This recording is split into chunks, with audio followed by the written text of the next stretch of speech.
Hello বন্ধুরা, আপনারা দেখছেন উই আর গার্মেন্টস ওয়ার্কার। আর আজকে আমরা জানবো হচ্ছে সুইং সেকশনের বাটন মেশিন সম্পর্কে, এবং জানবো বাটন মেশিনের কাজ জানলে পাশাপাশি আপনাকে আরও কী কী কাজ জানতে হবে, বাটন ম্যানদের বেতন কত করে এবং ওভারটাইম সহ প্রতি মাসে কত টাকা তোলা যেতে পারে।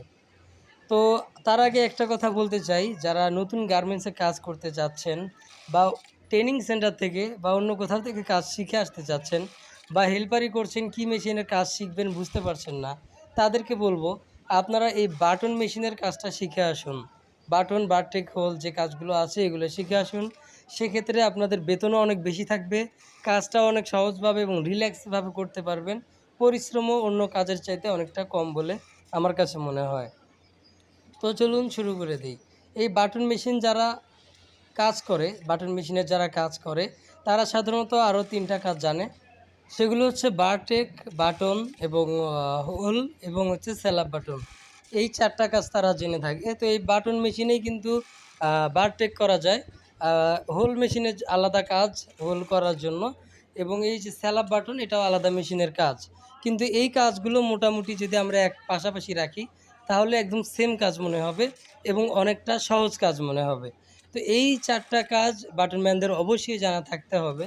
তো এই যারা মূলত বাটন মেশিনের কাজ করে থাকেন বা করতে চাচ্ছেন, তারা এই কাজগুলো করলেই বুঝতে পারবেন এগুলো কাজ একদম পাশাপাশি, প্রায় সেম টু সেম।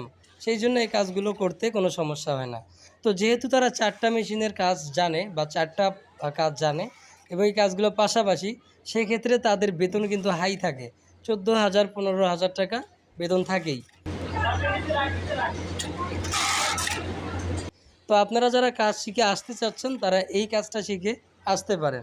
তো ওভারটাইম করলে প্রতি মাসে যদি আপনি 50 ঘন্টা ওভারটাইম করেন, সেক্ষেত্রেও কম করে হলেও 20,000 টাকা আপনি পেয়ে যেতে পারেন। কারণ যেহেতু বেতনবাসী, ওভারটাইমের ঘন্টাও বেশি পাবেন। তো এই কাজটা শিখে আসলে অবশ্যই আপনাদের জন্য অনেক ভালো হবে। তো এই ছিল আজকের ভিডিও, বারটেক হোল বাটন সম্পর্কে আমি ধারণা দিলাম। যদি ভিডিওটি ভালো লাগে অবশ্যই কমেন্ট করে জানাবেন এবং আমাদের চ্যানেলে নতুন হলে অবশ্যই সাবস্ক্রাইব করবেন। আজকের মতো এই পর্যন্তই। সবাই ভালো থাকবেন এবং খোদা হাফেজ।